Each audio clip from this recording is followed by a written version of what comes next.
बिहा हर्रल बबाइल हातिमा अल मुस्तफ़ा वल मुर्तज़ा वबनाहुमा वल फातिमा। खुदा शाहिद है वो बाजार लगता है मदीने में। बोलिए सुभान अल्लाह। सुभान अल्लाह। खुदा शाहिद है वो बाजार लगता है मदीने में, जो दुनिया में नहीं मिलता वो मिलता है मदीने में। बेशक बेशक सुभान और आरज़ू है बस इतनी मोमिनों के सीने में, दम तो निकले काबे में दफन हो मदीने में। आइए तमामी हजरात इंतहाई अकीदतो अदबो एहतराम के साथ अपने और सारी कायनात के मरकज़ अकीदत मक्की सरदार मदनी ताजदार हम गरीबों के गमगुसार कौनैन के मालिको मुख्तार यानी महबूबे परवरदिगार हुजूर अहमद मुजतबा मोहम्मद मुस्तफ़ा अरवाहुना फिदा सल्लल्लाहु ताला अलैहि वसल्लम की बारगाह रहमत में झूम झूम कर दुरूद पाक का नजराना पेश करें।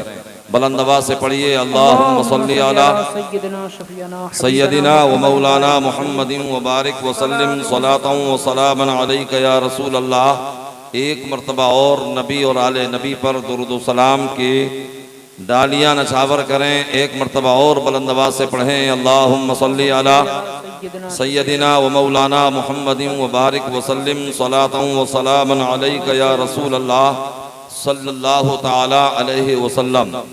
हजरात, अब ये पानी पिलाने का सिलसिला बिल्कुल बंद कर दें। न चाय का नाम लें न पानी का नाम लें। अजीब बात है, मेहनत हम कर रहे हैं और प्यास आपको लग रही है।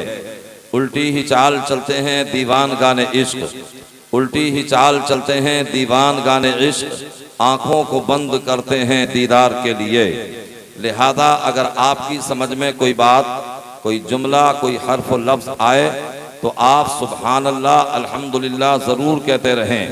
एक मर्तबा मोहब्बत से बोलें या रसूल अल्लाह, या रसूल अल्लाह। अच्छा, पीछे वाले ये समझ रहे हैं कि सारी जिम्मेदारी हमने आगे वालों को दे दी है, मगर याद रखिए रब फरमाता है ला तज़िरु वाज़िरतुन विज़रा उख़रा, यानी एक जान क़यामत के दिन एक जान दूसरे का बोझ नहीं उठाएगी।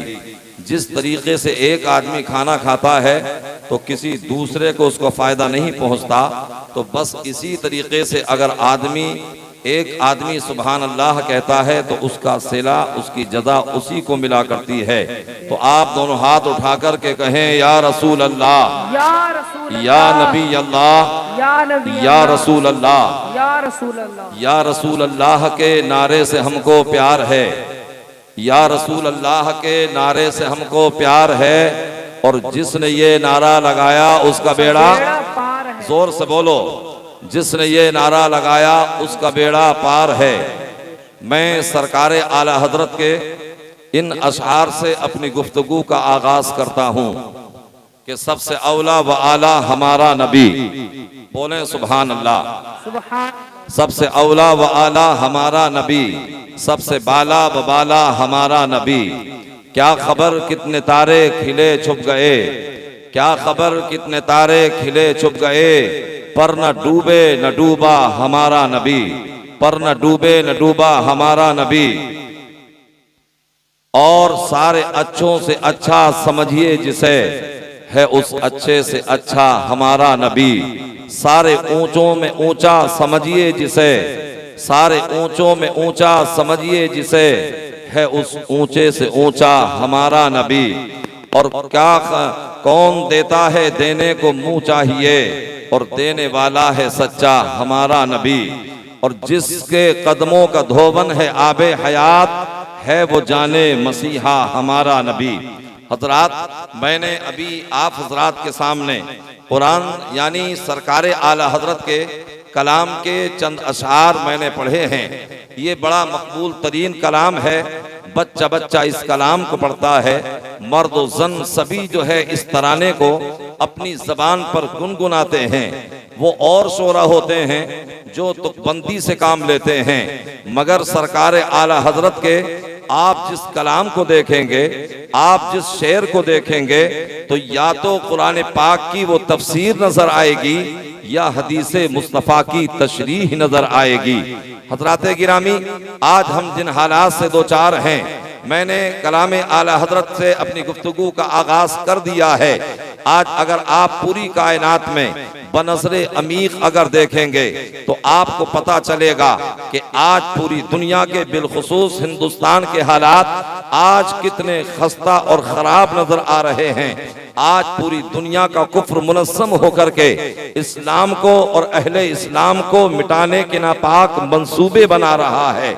कभी हमारी मसाजिद पे हमला किया जाता है, कभी हमारे कुरान पे हमला किया जाता है, कभी हमारी शरीयत पे हमला किया जाता है, कभी हमारे आका के नामूस पे हमला किया जाता है, कभी नामूसे मुस्तफ़ा पे हमला किया जाता है। अलगरज यानी मुसलमानों की दिल आजारी की जा रही है और पूरी दुनिया के मुसलमान इससे जो है यानी उन पे असर पड़ रहा है और पूरी दुनिया के मुसलमानों को आज नापाक मंसूबे बनाए जा रहे हैं मिटाने के। मगर ये मेरा दावा है कि मिट गए मिटते हैं मिट जाएंगे आदा तेरे, और ना मिटा है ना मिटेगा कभी चर्चा तेरा, ना मिटा है ना मिटेगा कभी चर्चा तेरा। बहुत सारी तूफान बहुत सारी आंधियां आई लेकिन इस्लाम को मिटा ना सका। जो इस्लाम को मिटाने के लिए आए थे वो खुद ही तबाह बर्बाद हो गए, वो खुद ही फना हो गए। इस्लाम जिस तरीके से कल चमक रहा था इसी तरीके से आज भी चमक रहा है और इसी तरीके से सुबह क़यामत तक चमकता रहेगा। इसलिए ये कोई उन इंसानों के कुलूबो अधान का बनाया हुआ दीन नहीं है, ये कोई ज़हनो तखमीन का या ज़न्न का जो है नतीजा नहीं है, इसे इंसानों ने नहीं बनाया है, बल्कि ये इस्लाम तो ऐसा इस्लाम है कि जिसमें कुरान पाक अपने हबीब पर नाज़िल किया गया। तो अल्लाह तबारक व तआला ने अपने हबीब पाक पर कुरान पाक को नाज़िल फरमाया और ये ऐलान फरमा दिया, इन्ना नहनु नज़्ज़लना ज़िक्रा व इन्ना लहू लहाफ़िज़ून, कि बेशक हमने ही इस ज़िक्र पाक यानी कुरान पाक को नाज़िल किया है और हम ही इसकी मुहाफ़िज़त करने वाले हैं। तो अब दुनिया की ताकतें यकजा हो जाएं, कितनी ही मुत्तफ़िक़ो मुत्तहिद हो जाएं, मगर इस्लाम को कोई मिटा नहीं सकता है। ये बात अलग है कि अहले गज़ा को तबाह किया जा रहा है, ये बात अलग है कि फिलिस्तीन वालों पर बमबारी की जा रही है, मगर अल्हम्दुलिल्लाह हम हजार हाँ सलाम करते हैं उन नौजवानों को और उन इस्लाम की शहजादियों को कि ना उन्होंने अपना हिजाब छोड़ा है, ना उन्होंने कलमा पढ़ना छोड़ा है, ना उन्होंने नमाज छोड़ी है, ना उन्होंने सजदे छोड़े हैं। तो आज बड़ा जुल्म मुसलमानों के साथ में हो रहा है। तो हजरात बस इसी तरीके से आप सहन में रखिए और सरकार की शान को, अजमत को, रफत को आप मुलाहिदा कीजिए कि जब आक़ा करीम सल्लल्लाहु अलैहि वसल्लम इस दुनिया में तशरीफ लाए तो आपके तशरीफ लाने से पहले बहुत सारे अंबिया और रसूल इस दुनिया में आए। अल्लाह ने सबसे पहले हजरत आदम अलैहिस्सलाम को इस दुनिया में मबूस फरमाया और कानून कुदरत ये रहा कि एक नबी जब दुनिया में आया तो उसके जाने के बाद दूसरा नबी भेजा गया, जब वो चला गया तो तीसरा नबी भेजा गया, जब वो चला गया तो चौथा नबी भेजा गया, जब वो चला गया तो पांचवा नबी भेजा गया। यानी ये नबियों का तसलसल चलता रहा और रसूल का तबातुर चलता रहा और यके बाद दीगरे नबी आते रहे। सबसे आखिर में हजरत ईसा अलैहिस्सलाम इस दुनिया में तशरीफ लाते हैं और जब आप इस दुनिया से तशरीफ ले गए तो हजरत गिरामी 500 साल से ज्यादा का अरसा यानी तकरीबन 572 साल का अरसा, ये ऐसा अरसा था कि इस अरसे में कोई नबी नहीं आया, इस अरसे में कोई रसूल नहीं आया। अल्लाह तबारक व तआला ने तकरीबन 572 साल के बाद में यानी हजरत ईसा के 572 साल के बाद में अल्लाह ने अपने हबीब को दुनिया में मबऊस फरमाया। तो जब सरकार दुनिया में तशरीफ नहीं लाए थे तो इस दुनिया के हालात बड़े खस्ता और अबतर थे। हिंदुस्तान का आलम तो ये था कि अगर यहाँ कोई औरत बेवा हो जाती थी तो उसके शोहर की चिता के साथ में या तो उसे जला दिया जाता था या उसे एक कमरे के अंदर बंद कर दिया जाता था और 40 दिन मुकम्मल होने के बाद उसे जुलूस की शक्ल में निकाला जाता था और उस पर ऊंट की मैं बैंगनियां बरसाई जाती थी, जिससे लोग ये तसव्वुर करते थे और ये सोचते थे कि आज इस औरत की इद्दत की मुद्दत पूरी हुई है। ये तो हिंदुस्तान का है के हालात थे, मगर आप अरब के हालात को पढ़िए। वहां गुलाम बनाया जा रहा था गरीबों को, और लड़कियों को जिंदा दरगोर किया जा रहा था। अगर किसी के शोहर का इंतकाल हो जाता और या तो वरासत में और अपने बेटे के हिस्से में चली जाती, या उस औरत को बेच दिया जाता था, या कभी कभी ऐसा होता था कि उसका बेटा अपनी सगी माँ से निकाह कर लेता था और अपनी शादी को नाजायज तौर पर रचा लिया करता था। बड़े गंदे हालात थे इस दुनिया के, यानी पूरी दुनिया में बदअमनी का माहौल था। हर तरफ चीखों पुकार ही पुकार थी, हर तरफ अंधेरा ही अंधेरा था, और पूरी दुनिया की अजीब कैफियत हो चुकी थी। जिंदा दरगोर होने वाली बच्चियां रब की बारगाह में अर्ज कर रही थी, मौला हमें कब तक जिंदा दरगोर किया जाता रहेगा? ए परवरदिगार, तू हमारी जानों को बचाने वाले पैगंबर को भेज दे, जो गुलामी की जंजीरों में जकड़े जा रहे थे। गुलाम रब की बारगाह में अर्ज कर रहे थे, मौला हमें गुलामी की जंजीरों से आजाद करने वाले पैगंबर को भेज दे। और बेवाएं रब की बारगाह में अर्ज कर रही थी, मौला ए परवरदिगार हमारे मसीहा को भेज दे। और खाने काबा, खुद रब्बे काबा की बारगाह में दुआ कर रहा था, मौला मेरे अंदर कब तक बुतों की पूजा होती रहेगी? ए परवरदिगार, तू मेरे अंदर से इन बुतों को निकालने वाले और बुतों की नजासत से मुझे पाक करने वाले पैगंबर को भेज दे। यानी बेवाएं भी दुआ कर रही थी, जिंदा दरगोर होने वाली बच्चियां भी जो है दुआएं कर रही थी, और बेवाएं भी दुआ कर रही थी। जब हजरत इब्राहीम अलैहिस्सलाम ने खाने काबा को बना करके मुकम्मल किया, तो अपने हाथों को उठाते हैं, अपने रब की बारगाह में अर्ज करते हैं, रब्बना वबाअस फीहिम रसूलन मिन अनफुसिहिम। ए परवरदिगार, खाने काबा को तो मैंने मुकम्मल कर दिया है, खाने काबा को बना करके तो मैंने तैयार कर दिया है। ए परवरदिगार, तू इसे मरकज़े कायनात वाले, मरकज़े कायनात बनाने वाले पैगंबर को भेज देना। ए परवरदिगार, खाने काबा तो मैंने बना दिया है, मगर तू इसे मरकज बनाने वाले रसूल को भेज देना। ए मालिको मौला, तू मेरी दुआ को कबूल फरमा ले। तो इस दुनिया के इतने गंदे हालात थे कि लोग सगी माँ से शादी भी कर रहे थे, लड़कियों को जिंदा दरगोर किया जा रहा था, और खाने काबा के अंदर 360 बुत रखे हुए थे। हर कबीले का बुत अलग था, हर घर में बुत नजर आता था, और वो बुतों में कोई पूजने में इतने माहिर थे कि अगर वो यानी घर में होते तो बुतों की पूजा करते थे, अगर दुकानों में होते तो बुतों की पूजा करते थे, अगर उन्हें सफर में जाना होता तो वो जौ के आटे के बुत बनाते और अपने साथ में लेकर के चलते थे, रास्ते में पूजते जाते थे, उसकी इबादत करते जाते थे। लेकिन अगर उनका खाना खत्म हो जाता, अगर उनका ज़ादे राह खत्म हो जाता, तो उन्हीं माबूदों को वो चट भी कर जाया करते थे, उन्हीं माबूदों को वो खा भी लिया करते थे। आखिरकार कैसे बंदे थे और कैसे वो खुदा थे कि जो पूजे भी जा रहे थे और वो भूख भी मिटा रहे थे और वो खाए भी जा रहे थे। तो आखिरकार पूरी दुनिया अपने रब की बारगाह में दुआ कर रही थी, मौला तू कायनात को चमकाने वाले पैगंबर को भेज दे। अब बेवाओं की दुआ कबूल होती है, जिंदा दरगोर होने वाली बच्चियों की दुआ कबूल होती है, हजरत इब्राहीम की दुआ कबूल होती है, खाने काबा की दुआ कबूल होती है। परवरदिगार आलम सबकी दुआओं को कबूल करके अपने हबीब को, अपने प्यारे रसूल को हजरत आमना की गोद में अता फरमा देता है। तो मेरे पैगंबर दुनिया में जलवागर होते हैं, इस शान से जलवागर होते हैं कि हजरत आमना की गोद में चमका हमारा नबी, हजरत अब्दुल्ला के आंगन में चमका हमारा नबी, बनी हाशिम में चमका हमारा नबी, मक्के में चमका हमारा नबी, मदीने में चमका हमारा नबी, लंदन में चमका हमारा नबी, अमेरिका में चमका हमारा नबी, जापान में चमका हमारा नबी, हिंदो पाक में चमका हमारा नबी, मशरिक में चमका हमारा नबी, मगरिब में चमका हमारा नबी, शिमाल में चमका हमारा नबी, जुलूम में चमका हमारा नबी, ज़मीन पे चमका हमारा नबी, अर्श आज़म पे चमका हमारा नबी, पूरी कायनात में चमका हमारा नबी।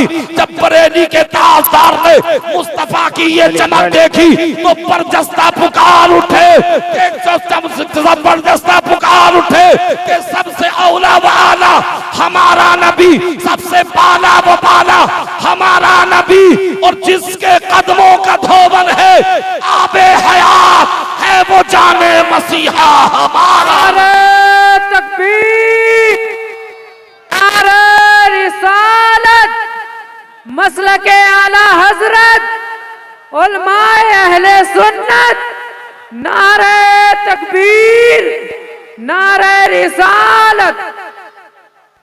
तो हजरात आकाए करीम सल्लल्लाहु ताला अलैहि वसल्लम इस शान से जलवागर होते हैं कि पूरी कायनात मुनव्वर हो जाती है, पूरी कायनात चमकने लगती है। गरीबों ने कहा हमें सहारा मिल गया है, खाने काबा ने कहा हमें पाक करने वाला पैगंबर मिल गया है, और बेवाओं ने कहा हमें सीने से लगाने वाला रसूल आ गया है। और पूरी कायनात मुस्कुरा रही थी, मुस्तफा की आमद की खुशी मना रही थी। आखिरकार आका करीम सल्लल्लाहु अलैहि वसल्लम यानी जब इस दुनिया में तशरीफ लाए हैं तो आपके आने का अंदाज बिल्कुल नुमाया है, आपके आने का तरीका बिल्कुल अलग है। आका करीम सल्लल्लाहु अलैहि वसल्लम अभी इस दुनिया में तशरीफ नहीं लाए हैं। वो नूरे मोहम्मदी हजरत अब्दुल मुत्तलिब की पेशानी में जो चमक रहा था, जब हजरत अब्दुल्ला की पेशानी में चमकने लगता है तो पूरी दुनिया में ये बात कष्ट करने लगती है, और पूरी दुनिया में ये बात कष्ट सुनाई देने लगती है कि नूरे मोहम्मदी अपने बाप अब्दुल्ला की पेशानी में आ चुका है। तौरात के आलिमों ने कहा था, इंजील के आलिमों ने कहा था, ज़बूर के आलिमों ने कहा था, ए यहूदियों सुन लो, ए नसरानियों सुन लो, ए ईसाइयों सुन लो, वो नूरे मोहम्मदी अपने बाप की पेशानी में आ चुका है। अगर वो मोहम्मद अरबी आ गए, अगर वो नबी ये आखिरुज़्ज़मा आ गए, अगर वो खातिमुल अंबिया दुनिया में आ गए तो तुम्हारे मजहब ईसाइयत का क्या होगा, तुम्हारे मजहब यहूदियत का क्या होगा, तुम्हारे मजहब नसरानियत का क्या होगा। अब यहूदियों के उलमा ने जवाब दिया था और कहा था अब पूरे यहूदी मुनस्सम प्लानिंग के साथ यानी 70 नौजवान इकट्ठे और जमा होते हैं, और जमा होने के बाद तलवारों को लेकर के निकलते हैं, जो कि जहर में बुझी हुई तलवारें थी। उन्होंने ये अज़्म मुसम्मम किया था कि हम न होगा बांस न बजेगी बांसुरी, हम मोहम्मद के बाद अब्दुल्ला को कत्ल कर देंगे। जब अब्दुल्ला कत्ल कर दिए जाएंगे तो अब मोहम्मद दुनिया में नहीं आएंगे, जब मोहम्मद दुनिया में नहीं आएंगे तो फिर हमारे दीन को कोई ठेस नहीं पहुंचेगी, हमारे मजहब को कोई ठेस नहीं पहुंचेगी। आखिरकार ये 70 यहूदी यानी मुस्तफा जान रहमत के वालिदे गिरामी को कत्ल करने के नापाक इरादे से निकलते हैं। ये दिन में तो पहाड़ियों में छुप जाते हैं, रात में ये सफर करते हैं। सफर करते करते जब ये मक्के में पहुंचे तो मक्के में पहुंचने के बाद इन्होंने पूछा था लोगों बताओ अब्दुल्ला कौन है, हम अब्दुल्ला से मुलाकात करना चाहते हैं। हजरत अब्दुल्ला खाने काबा का तवाफ कर रहे थे, किसी ने निशान ही करते हुए कहा था ये तुम सामने देख रहे हो यही अब्दुल्ला है, यही अब्दुल मुत्तलिब के बेटे हैं। अब उन्होंने चेहरा देखा, फिर लोगों से पूछा था जरा बताओ तो सही कि अब्दुल्ला शहर से बाहर कब जाते हैं। लोगों ने बताया ये कभी कभी मक्के की पहाड़ियों में निकल जाते हैं, शिकार करने की गरज से जाते हैं, कभी ये दश्ते मक्का में निकल जाते हैं, कभी ये सहराए मक्का में निकल जाते हैं। अब यहूदियों ने ये सोचा कि चलो पहाड़ियों में जगह लेते हैं और वहीं चुप करके बैठ जाते हैं। जब अब्दुल्ला जंगल में आएंगे तो हम अब्दुल्ला को नरगे में ले लेंगे और हम अब्दुल्ला को चारों तरफ से घेर करके कत्ल कर देंगे, मगर फानूस बन के जिसकी हिफाजत हवा करे वो शमा क्या बुझे जिसे रोशन खुदा करे। अब ये 70 यहूदी मक्के की पहाड़ियों में छुप जाते हैं। हजरत अब्दुल्ला यानी जब एक मर्तबा शिकार करने के लिए जाते हैं तो अब इन यहूदियों ने देखा जो पहाड़ियों के अंदर छुपे हुए थे, इन्होंने देखा कि अब्दुल्ला हमारे चुंगल में आ चुके हैं, हमारे दरमियान आ चुके हैं, चारों तरफ से यानी हमला आवर होते हैं और नरगे में हजरत अब्दुल्ला को ले लेते हैं। अपनी अपनी तलवारें निकाल करके आ रहे हैं, हजरत अब्दुल्ला को कत्ल करना चाहते हैं। तो बनी हाशिम के यानी एक फर्द थे जिनका नाम था हजरत वहब बिन अब्दे मुनाफ, जो कि खानदान कुरैश से ताल्लुक रखते थे। उन्होंने हजरत अब्दुल्ला को देखा तो हजरत वहब बिन अब्दे मुनाफ ने ये सोचा, यानी खानदानी हमीयत ने जोश मारा और वो सोचने लगे कि अब्दुल्ला बिल्कुल तने तनहा है, अब्दुल्ला बिल्कुल अकेले हैं और मैं इनका साथ ना दूंगा तो अब्दुल्ला को यकीनन कत्ल कर दिया जाएगा। अब हजरत वहब बिन अब्द मुनाफ कहते हैं कि मैंने चाहा कि हजरत अब्दुल्ला की हिफाजत करूं और मैंने चाहा कि आवाज दे करके मैं आवाज दूं और आवाज दे करके इनकी हिफाजत करूं। और जब मैंने आवाज देना चाहा तो ऐसा लगता था जैसे किसी ने मेरे गले को दबोच लिया है। फिर आप कहते हैं मैंने चाहा कि मैं दौड़ करके जाना चाहता था ताकि अब्दुल्ला की जाकर के मदद करूं, मगर ऐसा लगता था जैसे जमीन ने मेरे कदमों को पकड़ लिया हो। हजरत वहब बिन अब्द मुनाफ कहते हैं फिर मैंने चाहा कि पत्थर उठा करके मारूं, मगर जमीन ने पत्थर को पकड़ लिया है। अब जरा तवज्जो दीजिए और गौर कीजिए। हजरत वहब बिन अब्द मुनाफ अगर आवाज देना चाहते हैं तो आवाज नहीं निकल रही है, अगर दौड़ करके जाना चाहते हैं तो जमीन कदमों को नहीं छोड़ रही है, अगर आप पत्थर मारना चाहते हैं तो जमीन ने पत्थर को पकड़ लिया है। इसमें वजह क्या थी? वजह यह थी अगर हजरत वहब बिन अब्द मुनाफ यानी दौड़ करके जाते, अगर पत्थर मार करके हिफाजत करते, अगर आवाज दे करके बचाने की कोशिश करते तो यकीनन हजरत अब्दुल्ला को तो बचना ही था। जब हजरत अब्दुल्ला बच जाते तो हजरत वहब बिन अब्द मुनाफ मक्के के अंदर आते और आने के बाद कहते ए अब्दुल्ला अगर मैंने आवाज नहीं दी होती तो आज तुम्हें कत्ल कर दिया जाता। ए अब्दुल्ला अगर मैं दौड़ करके नहीं आता तो तुम्हें कत्ल कर दिया जाता, अगर मैंने पत्थर नहीं मारा होता तो तुम्हें कत्ल कर दिया जाता। यानी हजरत वहब बिन अब्द मुनाफ वालिद मुस्तफा पर एहसान जताते, मगर ये परवरदिगार को मंजूर न था कि कोई मेरे महबूब के बाप पर एहसान जताए। हजरत अब्दुल्ला तो ये सोच रहे थे कि मैं इनकी दौड़ करके मदद करूं, मगर रब की रहमत को ये मंजूर न था और उसकी रहमत ऐलान कर रही थी कि शमाए इलाही को बुझा सकता है कौन? जिसका हामी हो खुदा उसको मिटा सकता है। नारे तकबीर, नारे रिसालत, मसलके आला हजरत, सरकार की आमद, दिलदार की आमद, मुख्तार की आमद। नारे तकबीर, नारे रिसालत। हजरत अब्दुल्ला की हिफाजत हो जाती है। हजरत अब्दुल्ला अपने घर में आते हैं। हजरत वहब बिन अब्द मुनाफ यानी सरकार के नाना अपने घर में जैसे ही आए तो उन्हें उनकी बेटी आमना के रिश्ते की तलाश थी।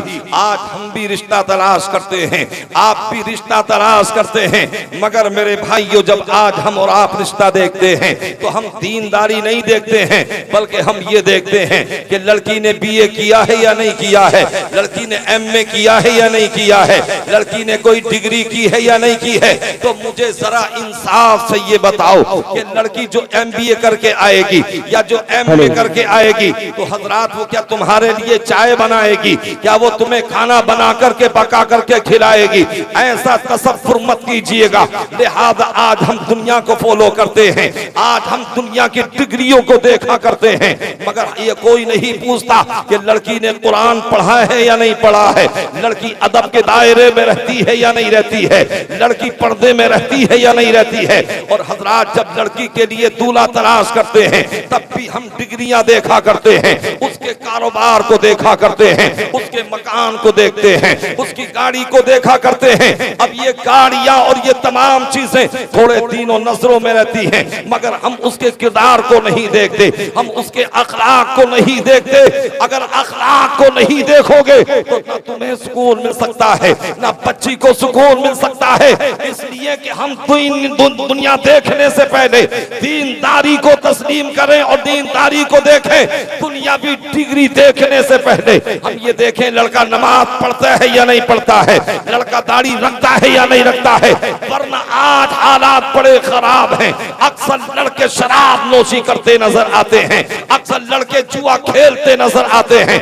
आज हमारे नौजवान बिगड़ते नजर आते हैं, आज हमारे माँ बाप यानी परेशान नजर आ रहे हैं। कोई किसी बाबा के पास जा रहा है, कोई किसी मस्जिद के इमाम के पास जा रहा है, अरे साहब मेरा बेटा बिगड़ गया। जब तक शादी नहीं हुई थी तब तक तो बड़ा कहना माना करता था, जब से शादी हो गई है तब से बात नहीं माना करता है और हमारी दिल आजारी करता है, ना हमें खर्चे के लिए देता है, है, ना हमें रिहाई सही माना में देता है, ना हमें सही माना में खाना मिलता है। तो लिहाजा आप जरा तसव्वुर कीजिए कि नबी की बेटी फातिमा से अच्छी दुनिया में किसी की बेटी नहीं हो सकती, और नबी के दामाद अली से अच्छा किसी का दामाद नहीं हो सकता। बेशक नारे तकबीर, अल्लाहू अकबर, नारे रिसालत, या रसूल अल्लाह, सरकार की आमद, मरहबा, दिलदार की आमद, मरहबा, मुख्तार की आमद, मरहबा, उलमाए अहले सुन्नत जिंदाबाद, नारे तकबीर, अल्लाहू अकबर, नारे रिसालत। अल्लाह के नबी फरमाते हैं तुनकाहुल मरअतु लिअरबइन लिमालिहा वली हसबिहा वली जमालिहा वली दीनिहा फज़फर बिदात दीन तरिबत यदा, यानी औरत से 4 वजहों से निकाह किया जाता है। उसके माल की वजह से निकाह किया जाता है, उसके हुस्न जमाल की वजह से निकाह किया जाता है, उसके हसब व नसब की वजह से निकाह किया जाता है, और उसकी दीनदारी की वजह से निकाह किया जाता है। सरकार फरमाते हैं फज़फर बिदात दीन, यानी तुम दीन को पसंद करो, और अगर तुम ऐसा नहीं करोगे तो तुम हलाक हो जाओगे, तबाह बर्बाद हो जाओगे। आज यही वजह है कि हमने दुनियावी डिग्री को देखा मगर हमने लड़के के चलन को ना देखा, उसके किरदार को ना देखा, उसके अखलाक को ना देखा। हमने ये नहीं देखा लड़का जुआरी तो नहीं है, हमने ये नहीं देखा लड़का शराबी तो नहीं है। और आज हमने जब नहीं देखा तो आज हम जलील भी हो रहे हैं, आज हम रुस्वा भी हो रहे हैं। आज थानों में जाकर के आप देखिए, कोर्ट कचहरियों में जाकर के आप देखिए, सबसे ज्यादा मुकदमा या तो लड़कियों के होते हैं, और वो भी मुसलमान लड़कियां होती हैं, या तो यानी या तो जहेज पिरता के होते हैं, और या खुला के होते हैं, या तलाक के होते हैं। आखिर ये नौयत क्यों आ रही है? इसकी वजह यही है कि हमने दुनिया को पसंद किया है।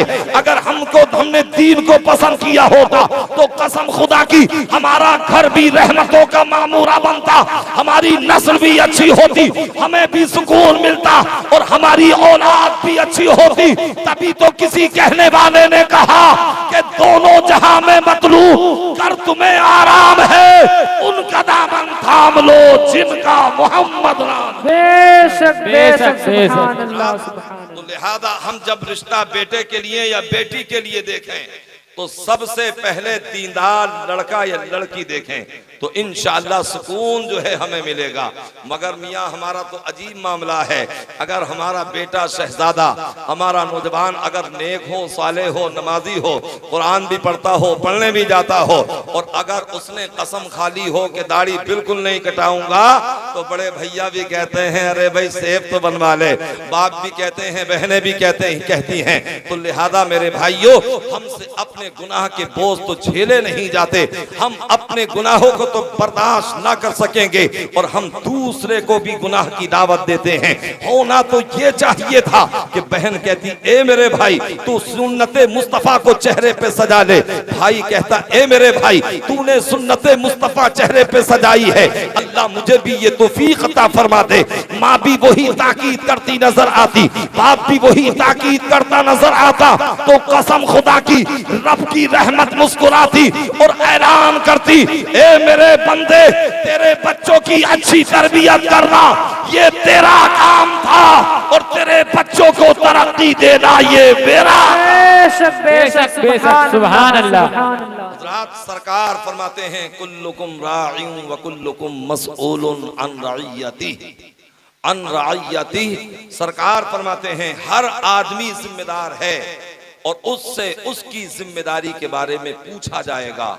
बेटे के बारे में पूछा जाएगा, बेटी के बारे में पूछा जाएगा कि तुमने बेटे को नमाजी बनाया था या नहीं बनाया था, और तुमने अपने बेटे को यानी नेक रास्ते पर चलने की तलकीन की थी या नहीं की थी। बेटी के बारे में पूछा जाएगा कि तुमने पर्दे के लिए कहा था या नहीं कहा था, तुमने हिजाब में रहने के लिए कहा था या नहीं कहा था। यानी हर जिम्मेदार से क़यामत के दिन पूछा जाएगा कि तुमने जो तुम्हारे शेर असर से घर वाले थे, जो तुम्हारी आस औलाद थी, तुमने उन्हें दीन के रास्ते पर क्यों नहीं चलाया, तुमने सिराते मुस्तकीम का मुसाफिर क्यों नहीं बनाया। तो मेरे भाइयों, हम अपने गुनाह तो बर्दाश्त ना कर सकेंगे, इसलिए कि न जाने कितने गुनाह तो हमसे जान करके होते हैं और कितने गुनाह हमसे भूल करके हो जाते हैं। बहरहाल इंशाअल्लाह जैसे जैसे जरूरत पड़ेगी मैं जो है इस्लाही पहलू भी इख्तियार करता रहूंगा। तो मैं अर्ज ये कर रहा था, हजरत वहब बिन अब्दे मुनाफ को हजरत आमना के लिए रिश्ता दरकार था। जैसे ही घर आए अपनी बीबी हजरत बर्रा से कहा था, ए बर्रा मैंने आज अब्दुल्लाह के अंदर बड़ा कमाल देखा है, यानी अल्लाह ने एक फरिश्तों की फौज को भेजा, अब्दुल्लाह को बचा लिया और उन यहूदी को खाको खून में मिला दिया, सबको कत्ल कर दिया गया। तो लगता है अब्दुल्लाह से अच्छा इस वक्त हुए जमीन पर कोई नौजवान नहीं है। जिस तरीके से हमारी बेटी आमना का कोई सानी नहीं है, इसी तरीके से अब्दुल्लाह का भी कोई सानी नहीं है। हजरत वहब बिन अब्दे मुनाफ ने अपनी बीबी हजरत बर्रा से कहा था कि जाओ दौड़ करके जाओ और हजरत अब्दुल्लाह को पैगाम निकाह दे दो कि अब्दुल्लाह का निकाह मेरी बेटी आमना के साथ कर दीजिए। अब हजरत बर्रा दौड़ करके जाती हैं, हजरत अब्दुल मुत्तलिब से कहती हैं कि अपने बेटे अब्दुल्लाह का निकाह आप मेरी इस बेटी के साथ में कर दीजिएगा, आप इस रिश्ते को आप मंजूर कर लीजिएगा। तो हजरत अब्दुल मुत्तलिब ने कहा था जिस तरीके से आमना का कोई जवाब नहीं है, इसी तरीके से अब्दुल्लाह का भी कोई जवाब नहीं है। और जब दुनिया के अंदर उन दोनों का कोई जवाब नहीं था, इसलिए जवाब नहीं था कि उन्हीं से जो है मुंसलिक इमामुल अंबिया को आना था, सरदारे दो जहां को आना था और मुख्तारे कायनात को आना था। अब हजरत आमना के साथ हजरत अब्दुल्लाह का निकाह कर दिया जाता है। हजरात जैसे ही ये खबर नूरे मोहम्मदी की पहुंची, पूरी दुनिया में ये खबर मुश्तहर होती है। जब ये खबर मुल्क शाम पहुंची और मुल्क शाम पहुंचने के बाद जैसे ही हजरत गिरामी यानी वहां की शहजादी ने ये खबर सुनी तो उसने अपनी कनीजों को लिया, अपनी लोंडियों को लिया और अपने सीमो ज़र को इकट्ठा किया। बहुत सारा मालो असासा लेकर के ये मक्के की तरफ राही होती है और मक्के की तरफ चल देती है और मक्के के तरफ जो है अपने कदमों को बढ़ाती है। आखिरकार ये तवील सफर करने के बाद जब ये मक्के के अंदर पहुंची, खाने काबा में इसने कदम रखा, हुदूद हरम में ये दाखिल हुई तो इसने पूछा था लोगों बताओ कि अब्दुल्लाह कौन है, मैं उनसे मुलाकात करना चाहती हूँ। तो लोगों ने बताया कि देखो वो हतीम काबा के पास और वो जो खड़े हुए हैं वही हजरत अब्दुल्लाह हैं। अब ये लड़की फातिमा हजरत अब्दुल्लाह के पास में गई और जाने के बाद अब्दुल्लाह से कहा, पहले तो पेशानी अब्दुल्लाह को देखा, नूरे मोहम्मदी की ज़ियारत करके अपने दिल को तसल्ली और तशफ़ी दी और फिर हजरत अब्दुल्लाह से कहा था, ए अब्दुल्लाह क्या तुम मुझसे निकाह करोगे? हजरत अब्दुल्लाह ने कहा ठीक है मैं निकाह तो कर लूंगा, मगर मैं निकाह सानी की अपने वालिद से पहले इजाजत तो ले लूं। हजरत गिरामी अब हजरत अब्दुल्लाह ये कह करके अपने घर को रुखसत हो जाते हैं। जैसे ही आप शाम को घर पहुंचते हैं तो आपके दिल में ख्वाहिशे मुजामअत डाली जाती है और रात को आप अपनी बीबी से कुर्बत हासिल करते हैं। अब वो नूरे मोहम्मदी जो हजरत अब्दुल्लाह की पेशानी में चमक रहा था वो हजरत आमना के सदफे रहम में आ जाता है।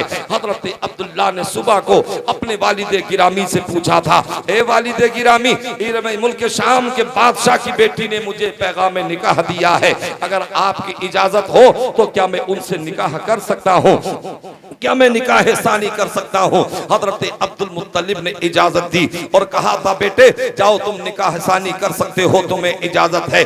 अब हजरत अब्दुल्लाह हुदूद हरम में आए और आने के बाद जब उस लड़की को देखा तो उस लड़की ने चेहरे अब्दुल्लाह को देखा तो अपने रुख को चेहरे को फेर लिया। हजरत अब्दुल्लाह ने कहा था, ए लड़की जरा ये तो बता दे, कल तो तू मुझे पैगाम निकाह दे रही थी, कल तू मेरे चेहरे को हसरत के साथ देख रही थी, मगर आज तू अपने चेहरे को क्यों फेर रही है? तो लड़की ने जवाब दिया था, ए अब्दुल्लाह मुझे गलत मत समझना, मैं तो ये तमन्ना लेकर के आई थी, मैंने तौरात में पढ़ा था, मैंने इंजील में पढ़ा था, मैंने उलमा से भी ये सुना था कि नूरे मोहम्मदी अब्दुल्लाह की पेशानी में आ गया है, जो अब्दुल्लाह की बीबी बनेगी इमामुल अंबिया उसी के वतन से आएंगे, इमामुल अंबिया उसी के शिकम से आएंगे और जो इमामुल अंबिया जिसके शिकम से आएंगे तो वो उसकी माँ की किस्मत बड़ी बुलंद होगी और वो बड़ी किस्मत वाली होगी। तो मैं तो इसलिए शादी करना चाहती थी कि नूरे मोहम्मदी मुझे हासिल हो जाए और नूरे मोहम्मदी हासिल होने के बाद जब इमामुल अंबिया दुनिया में आए तो मैं इमामुल अंबिया की माँ कह करके पुकारी जाऊं, जिस तरीके से इमामुल अंबिया का तस्किरा होता रहे तो इसी तरीके से क़यामत तक मेरा भी तस्किरा होता रहे। नारे तकबीर, अल्लाहु अकबर, नारे रिसालत, या रसूल अल्लाह, उलमाए अहले सुन्नत जिंदाबाद, नारे तकबीर, अल्लाहु अकबर, नारे रिसालत, या रसूल अल्लाह। का वो जिंदाबाद, पूरे जिंदाबाद। मोहम्मदी जो आपकी पेशानी में चमक रहा था वो हजरत आमना के सदफ़े रहम में जा चुका है। अब वो लड़की कहती है अब मुझे तुमसे कोई सरोकार नहीं है। वो जो है वहां से चलना शुरू करती है और अपने मुल्क शाम की तरफ चल देती है। हजरत गिरामी आका करीम सल्लल्लाहु अलैहि वसल्लम उस दुनिया में तशरीफ लाए। जब सरकार इस दुनिया में आए तो पूरी कायनात जगमगाने लगी, पूरी दुनिया में अजीब इनकलाब बर्पा हो गया। हजरत गिरामी जिस दिन सरकार जिस वक्त सरकार तशरीफ लाए तो सरदारान मक्का यानी मक्के के चौराहों पर खड़े होकर के बातें कर रहे थे कि आज ये भीनी भीनी खुशबुएं कहां से आ रही हैं, आज ये ठंडी ठंडी हवाएं कहां से आ रही हैं।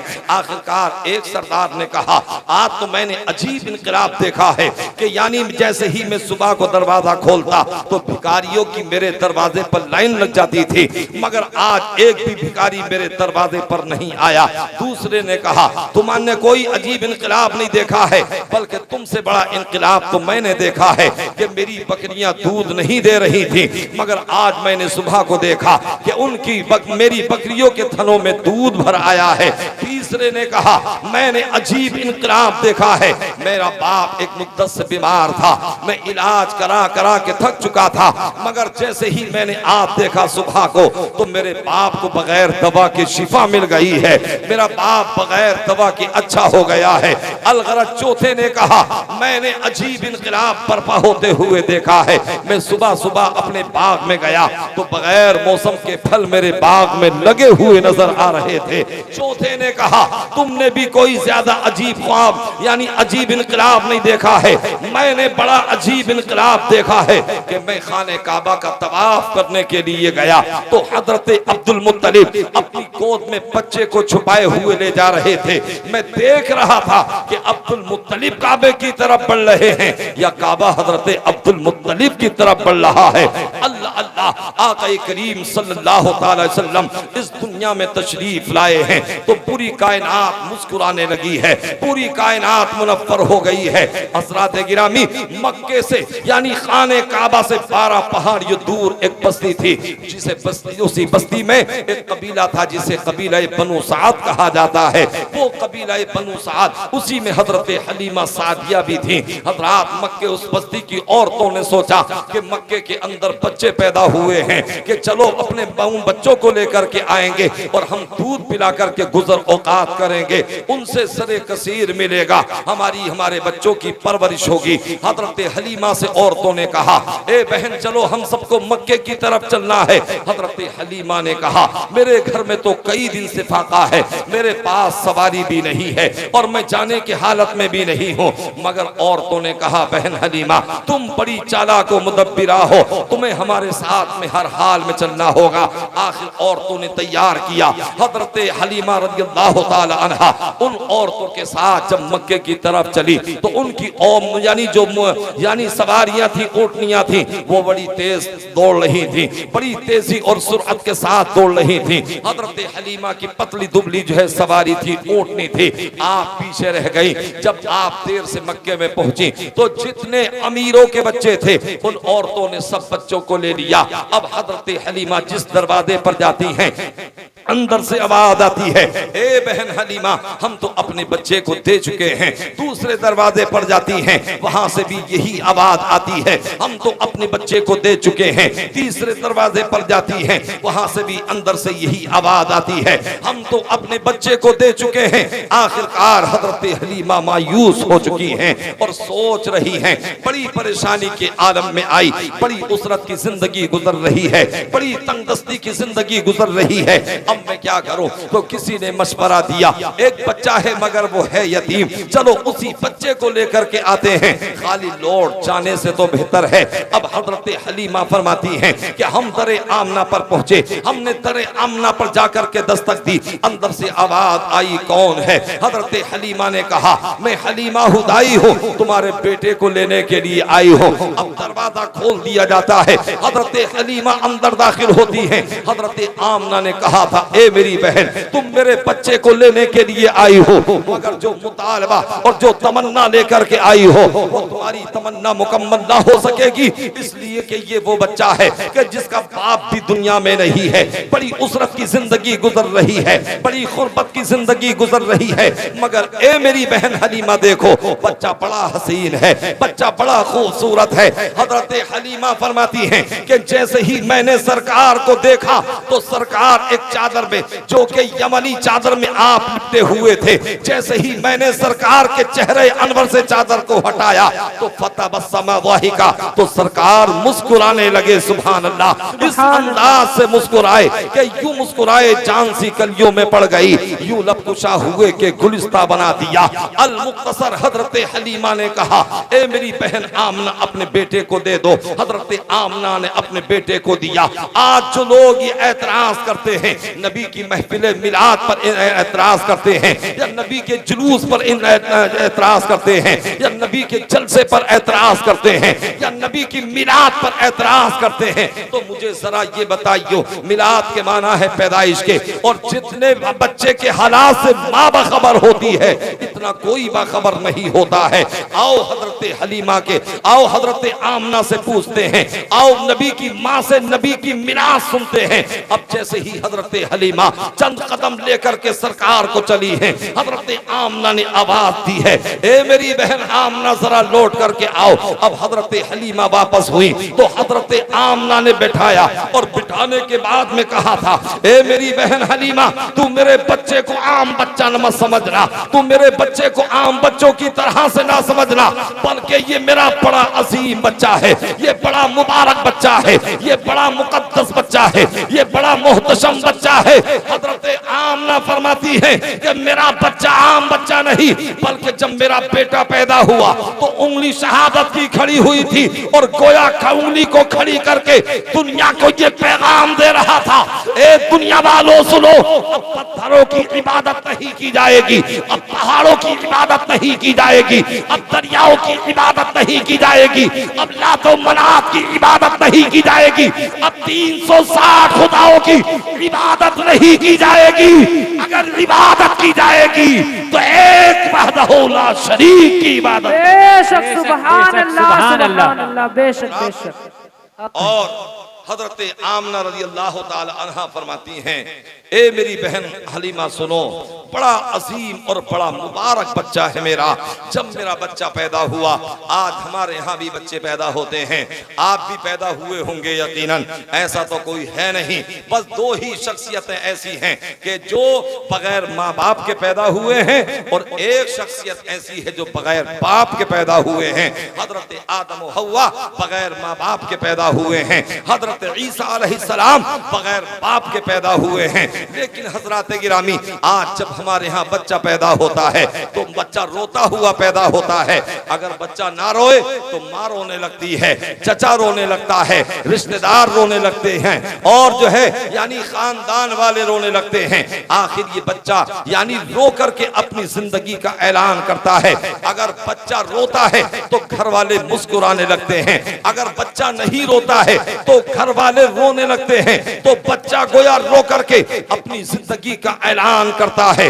मगर इसकी वजह क्या है? आखिर बच्चा पैदा होते हुए वक्त रोता क्यों है, जबकि उसे मुस्कुराना चाहिए। अगर किसी का 25 गज का मकान हो और वो अगर 100 गज के मकान में चला जाए, अगर कोई जेल में रहता हो, अगर कोई कोठरी में रहता हो, और अगर वो मैदान में चला जाए, तो यकीनन उसे खुशी होती है और होनी चाहिए। तो इसी तरीके से बच्चा यानी माँ के पेट के अंदर था, कोठरी में था, एक हुदूद के अंदर था और पेट के क़ुयूद के अंदर था। लेकिन जब दुनिया में आया तो एक फसी दुनिया में आ गया है। उसे तो मुस्कुराना चाहिए था, उसे तो खुशी करनी चाहिए थी, उसके लबों पर तबस्सुम आना चाहिए था, मगर बजाय मुस्कुराने के बच्चा रोने लगता है। तो मेरे आका ने इरशाद फरमाया कि जब बच्चा पैदा होता है तो शैतान लई आता है और उसकी कोख में अपनी उंगलियों को मारता है, अपनी कोंचों को मारता है, जिससे बच्चा रोना शुरू कर देता है। ये तो मेरे और आपके पैदा होने की कैफियत है, मगर जब मेरा पैगंबर दुनिया में आया है तो रोता हुआ नहीं है। हजरत आमना फरमाती है मेरे बेटे की ज़बान पर 3 जुमले थे, अल्लाहु अकबर कबीरा वल्हम्दुलिल्लाहि कसीरा अल्लाहुम्मा रब्बी हबली उम्मती। हजरत आमना फरमाती है कि मेरा बेटा जब दुनिया में आया तो 3 जुमले ज़बान पर थे और सबसे पहले मेरे बेटे ने अपने रब को सजदा किया। नारे तकबीर, अल्लाहु अकबर, नारे रिसालत, या रसूल अल्लाह, सरकार की आमद, मरहबा, दिलदार की आमद, मरहबा, नारे तकबीर, अल्लाहु अकबर, नारे रिसालत। या रसूल अल्लाह। टाइम भी ज्यादा नहीं हुआ है मगर आपकी आवाज बड़ी पस्त हो गई है। अल्लाह आपको हौसला अता फरमाए और आपको जो है सब्र और तहम्मुल का मादा भी अता फरमाए। आज हम इतने काहिल और सुस्त हो चुके हैं कि अगर चौराहों पर जाएं तो घंटों खड़े हो सकते हैं। एक नौजवान कान पे फोन लगा करके गंदी नाली के पास घंटों खड़ा हो जाता है और लोग चाय की दुकानों पर, होटलों पर जो है यानी घंटों घंटों वक्त गुजार देते हैं। लेकिन मस्जिद में अगर 1 मिनट की देर हो जाए जमात में या जो है जलसे में जरा सी ताखीर हो जाए तो फिर ये वक्त ऐसे लगता है जैसे कि हम जिंदानों के अंदर हो, कैद खानों के अंदर हो।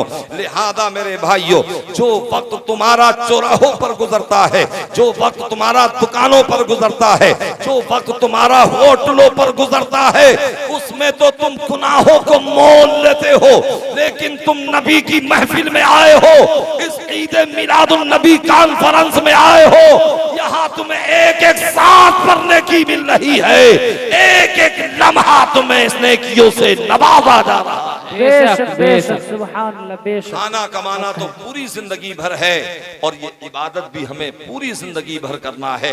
आखिरकार में अर्ज भी कर रहा था, बस मैं अपनी तकदीर को जो है आखिरी मोड़ की तरफ ले जा रहा हूँ। मोहब्बत से बोलें सुभान अल्लाह, सुभान अल्लाह, सुभान अल्लाह। हजरात, अब हजरत हलीमा रज़ी अल्लाह ताला अन्हा सरकार को लेती हैं और आप अपने शोहर के पास जहां पड़ाव डाला था आई तो अजीब कैफियत होती चली गई, यानी चेहरे पर मुस्कुराहट, तबस्सुम। आप फरमाती हैं मेरी ऊँटने के अंदर ऑटोमेटिक तवानाई और कुव्वत आ गई और उसके थनों में दूध उभर आया। मैंने जब दूहा तो मैंने भी पिया, मेरे बच्चे ने भी पिया और मेरे शोहर ने भी पिया और मेरे यानी जितने भी साथ वाले थे सब ने पिया, मगर फिर भी दूध जो है थनों में यूं ही नजर आ रहा था। तो ये सरकार की बरकतें थी, ये सरकार की रहमतें हैं, बरकतें हैं। आज भी बरकतें मिलती हैं, मगर बरकतें हासिल करने का सलीका और ढंग चाहिए। अलगलत हजरात गिरामी, तो मैं अर्ज ये करना चाहता हूँ और बताना ये चाहता हूँ, यहाँ मैं बात आपको ये और बताना चाहता हूँ। अब हजरत हलीमा रज़ी अल्लाह ताला अन्हा फरमाती हैं कि हमने जब देखा कि हमारी जिंदगी चमक उठी है, किस्मत का सितारा चमकने लगा है, फिर हमने रखते सफर बांधा और हमारी और बहनें जो कि हमारे साथ में आई थी, हमने जो है यानी जब ऊंटनी पर हम सवार हुए तो मेरी ऊंटनी जब खाने काबा के सामने आई तो 3 मर्तबा झुक कर के सलाम किया। फिर हम रास्तों से गुजरे, अगर जानवर हमें मिलते थे तो जानवर मुबारकबाद दे रहे थे, हलीमा तुझे मुबारक हो, तुझे कायनात का मालिक मिल गया है। दरख्त सलाम अकीदत पेश कर रहे थे और हजर और पहाड़ और पत्थर मुझे सलाम पेश कर रहे थे। जब हम अपनी सहेलियों के सामने से गुजरे तो सहेलियों ने बड़े ताज्जुब खेज अंदाज में कहा, ए बहन हलीमा जरा ये बताओ, जब तुम ऊँटनी लेकर घर से मक्के को आई थी तो बड़ी कमजोर लागत तुम्हारी ऊँटनी थी और बड़ी सुस्त रफ्तार के साथ में चल रही थी, मगर अब तुमने क्या ऊँटनी बदल दी है, सवारी बदल दी है? हजरत हलीमा ने जवाब दिया था, ए मेरी बहनों सुनो, यानी हमने सवारी तो नहीं बदली है, अलबत्ता सवार जरूर बदल गया है। ये आका करीम सल्लल्लाहु अलैहि वसल्लम के कदमों की बरकत थी, मेरे आका सल्लल्लाहु अलैहि वसल्लम की शान थी कि उनकी महकन दिल के खुंचे खिला दिए हैं, जिस राह चल दिए हैं कूचे बसा दिए हैं, जिस राह चल दिए हैं कूचे बसा दिए हैं। अब आका करीम सल्लल्लाहु अलैहि वसल्लम को लेकर के, ए बच्चों बैठ जाओ, बैठ जाओ, जोर से बोले सुभान अल्लाह। मैं बस बात खत्म कर रहा हूँ, इसलिए टाइम भी हो चुका है, मगर 1 घंटा तो कम से कम जो है मेरी जो है एक ड्यूटी बनती है, जिम्मेदारी बनती है कि मैं कम से कम 1 घंटा आपकी खिदमत करूं और आपके इन जो है यानी खैर मुस्कुराते हुए चेहरों को दिल तो ये चाह रहा है कि आज तो जो है फजर तक ही तकरीर हो जाए, मगर नमाज फजर भी पढ़नी है, सुबह को उठना भी है, आपको बेकरियां भी चलानी है, कारोबार भी करना है और हमें अल्लाह की इबादत भी करना है। मोहब्बत से बोले या रसूल अल्लाह, या रसूल अल्लाह। तो अब हजरत हलीमा फरमाती हैं कि जब हम अपने घर में गए तो हमारे घर में जो है बरकत ही बरकत, रोशनी ही रोशनी हो गई और यहाँ तक कि आका करीम सल्लल्लाहु अलैहि वसल्लम मेरी गोद में हैं। मैं जब सरकार को पालने में महद में जब लिटा करके यानी जब मैं काम में मसरूफ हो जाती तो मैं काम तो करती, मगर मुस्तफ़ा की तरफ मेरा दिल रहता, नजर रहती कि मेरे मुस्तफ़ा किस अंदाज से खेल रहे हैं। तो मैं देखती कि अगर सरकार की उंगली उठी हुई है, अगर उंगली को दाईं तरफ इशारा करते हैं तो चांद दाईं तरफ आ जाता है, अगर बाईं तरफ इशारा करते हैं यानी तो चांद बाईं तरफ आ जाता है। आज मेरे और आपके बच्चे जब खेलते हैं तो दुनियावी खिलौने से खेलते हैं, माँ बाप के लाए हुए खिलौनों से खेलते हैं, खानदान वालों के लाए हुए खिलौनों से खेलते हैं, मगर ये मेरे मुस्तफा की शान और अजमत है कि परवरदिगार ने अपने हबीब के खिलौने के लिए यानी चांद सूरज को खिलौना बना दिया है। तभी तो इशारा कर रहे हैं तो चांद आपकी उंगली के इशारे पर गर्दिश कर रहा है। तभी तो मेरे इमाम ने कहा कि चांद झुक जाता जिधर, उंगली उठाते महद में क्या ही चलता था, इशारों पर खिलौना नूर का। सुभान अल्लाह, सुभान अब अल्लाह। हज़रत हलीमा फरमाती हैं कि हमारे खानदान में कबीला बनु साद में और हमारी बस्ती में अक्सर बीमारी रहा करती और गुर्बत के शिकार रहते और अक्सर जो है बच्चे रोया करते थे। अब बच्चे रोते हुए मेरे घर में आते और सरकार को देखते, मेरे आका मुस्कुराते तो बच्चे भी मुस्कुराने लगते। सुभान अल्लाह। है ऐसा कोई डॉक्टर, है ऐसा कोई मुआलिज, है ऐसा कोई हकीम और तबीब जो दवाई न दे, इंजेक्शन न दे, टैबलेट न दे, सिर्फ मुस्कुरा करके रोते हुए को यानी तस्कीन दे दे, ऐसा कोई आदमी आपको दुनिया में नहीं मिलेगा। अगर ऐसी कोई जात है तो वो मेरे और आपके पैगंबर की जात है। अब हजरत हलीमा फरमाती हैं कि अगर किसी का कोई बच्चा बड़ा बूढ़ा बीमार होता या कोई औरत या मर्द बीमार होता तो उसे वो मेरे पास में लाते और सरकारे दो आलम सल्लल्लाहु अलैहि वसल्लम के मैं हाथ मुबारक को धोती और मैं पानी में वो पानी प्याले में करती और उसे वो पानी पिला दिया जाता तो अल्लाह उसे शिफा अता फरमा देता था। अब हजरत हलीमा फरमाती हैं कि मैंने देखा कि मेरे घर में तो इज़्तिहाम लोगों का हो गया, मेरे घर में तो लोगों की भीड़ लग गई, मेरे घर में तो लोगों का इज़्तिहाम नजर आने लगा। तो मैंने ये सोचा कि अगर इसी तरीके से लोग आते रहे तो मुझे अपने शोहर को भी देखना है, मुझे अपनी बकरियों को भी देखना है, मुझे मोहम्मद को भी देखना है और मुझे अपने बेटे अब्दुल्लाह को भी देखना है, मुझे घर के काम काज को भी करना है। अगर लोगों की यूं ही भीड़ लगती रही तो फिर मैं अपना काम कैसे करूंगी, मैं अपने बच्चों की परवरिश कैसे करूंगी, मैं अपनी बकरियों का काम कैसे करूंगी। तो हजरत हलीमा फरमाती हैं कि मैंने अपने शोहर से कहा कि तुम मेरे घर में एक मजदूरों की मदद से आप एक हौज बनाइए और उसे मजदूरों की मदद से खुदवाइए। तो मेरे शोहर ने कुछ मजदूर लिए और घर के आंगन में एक हौज को खोदा और खोदने के बाद उसमें पानी भर दिया गया। मैंने आक़ा करीम सल्लल्लाहु अलैहि वसल्लम के कदम मुबारक को यानी जब हौज तैयार हो गया तो मैंने फिर अपनी बस्ती में ये ऐलान कर दिया कि अगर किसी का बच्चा बीमार हो, अगर किसी का बड़ा बीमार हो, अगर किसी का जवान बीमार हो, अगर किसी की औरत या मर्द बीमार हो तो अब वो मेरे घर में आए और मेरे घर के हौज से वो पानी लेकर के चला जाए। हजरत हलीमा फरमाती हैं कि लोग अपना खाली प्याला लेकर के आते और मेरे हौज से पानी भर करके ले जाते और बीमार को पिला दिया जाता तो अल्लाह उसे शिफा अता फरमा देता, अल्लाह उसे सेहत और तंदुरुस्ती अता फरमाता। मैंने आलम तसव्वुर में हजरत हलीमा से पूछा, ए हजरत हलीमा ये बताइए कि आपने हौज के अंदर कोई दवाई डाली थी, क्या आपने कोई बोतल डाली थी, क्या आपने कोई केमिकल डाला था, क्या आपने उसमें कोई टैबलेट डाली थी जो लोगों को शिफा मिल रही थी? हजरत हलीमा फरमाती है मैंने कोई दवाई केमिकल नहीं डाला बल्कि मैंने मुस्तफा के कदमों को धोया और वो धोबन मैंने उस हौज में डाल दिया तो लोगों को शिफा मिल रही थी। तभी तो मेरा इमाम कहता है कि जिसके तलवों का धोबन है आबे हयात है वो जाने मसीहा हमारा नबी। नारे तकबीर, अल्लाहु अकबर, नारे रिसालत, या रसूल अल्लाह, शाने मुस्तफा, जिंदाबाद, नारे तकबीर, नारे रिसालत, या रसूल अल्लाह। का इल्ला रहमतल लिल आलमीन। ए महबूब हमने आपको सारे आलमीन के लिए, सारे जहान के लिए हमने आपको रहमत बना करके भेजा है। वो हर आलम की रहमत है, किसी आलम में रह जाते ये उनकी मेहरबानी है कि ये आलम पसंद आया।